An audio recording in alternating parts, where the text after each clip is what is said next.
Stock మార్కెట్‌లో success rate ఎక్కువగా ఉండాలంటే మల్టీ టైమ్ ఫ్రేమ్ అనాలిసిస్ అనేది కంపల్సరీ చేయాలి. అంటే గిఫ్ట్ నిఫ్టీలో 50 మినిట్స్ సక్సెస్ రేట్ ఎక్కువ ఉండాలంటే హవర్లీ టైమ్ ఫ్రేమ్‌లో బ్రేక్‌ఔట్ జరగాలన్నమాట. సో నేను ఎగ్జాంపుల్ సహా చూపిస్తా ఇప్పుడు. లాస్ట్ 5 ట్రేడ్స్ దాకా ఆల్మోస్ట్ అన్నీ సక్సెస్ అయ్యాయి. ఎందుకంటే హవర్లీ టైమ్ ఫ్రేమ్‌లో బ్రేక్‌ఔట్ అయింది కాబట్టి. మల్టీ టైమ్ ఫ్రేమ్ అనాలిసిస్ అనేది చాలా ఇంపార్టెంట్. ఎప్పుడు కూడా 50 మినిట్స్‌లో వేసేటప్పుడు హవర్లీలో బ్రేక్‌ఔట్ అయితేనే 50 మినిట్స్‌లో వేయాలి. సో, ఇక్కడ హవర్లీలో బ్రేక్‌ఔట్ అయింది స్వింగ్. అందుకని మనము 50 మినిట్స్‌లో వేయొచ్చు. అప్పుడే దానికి ప్రాబబిలిటీ ఆఫ్ సక్సెస్ ఉంటదన్నమాట. అలాగే ఇక్కడ ఒకసారి స్వింగ్ బ్రేక్‌ఔట్ అయింది హవర్లీలో. ఇది గిఫ్ట్ నిఫ్టీ. సో, ఇక్కడ ఒకసారి మంచి ప్రాఫిట్ వస్తుంది.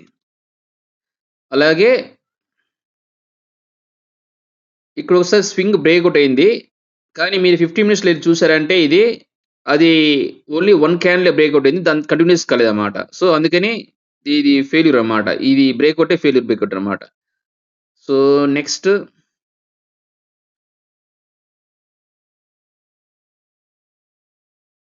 నెక్స్ట్ ఇది. సో, ఇక్కడ ఎంతో కొంత ప్రాఫిట్‌లో బయటకొస్తాం. సో, హౌలీలో బ్రేక్‌ఔట్ అయింది. 50 మినిట్స్‌లో ఎంతో కొంత ప్రాఫిట్‌లో బయటకొచ్చేస్తాం. అలాగే ఇక్కడ గూడా మనకి ప్రాఫిట్ ఉంటుంది. అలాగే ఇక్కడ. సో, ఇక్కడ గూడా మనకి ప్రాఫిట్ ఉంటదన్నమాట. సో, ఇట్లా మనం ప్రతి హవర్లీ బ్రేక్‌ఔట్ చెక్ చేసుకొని 50 మినిట్స్‌లో వేయాలి. సో, ఎప్పుడైతే హయ్యర్ టైమ్ ఫ్రేమ్ బ్రేక్‌ఔట్ అయితే లోవర్ టైమ్ ఫ్రేమ్ కూడా బ్రేక్‌ఔట్ అయిపోయినట్టు లెక్క.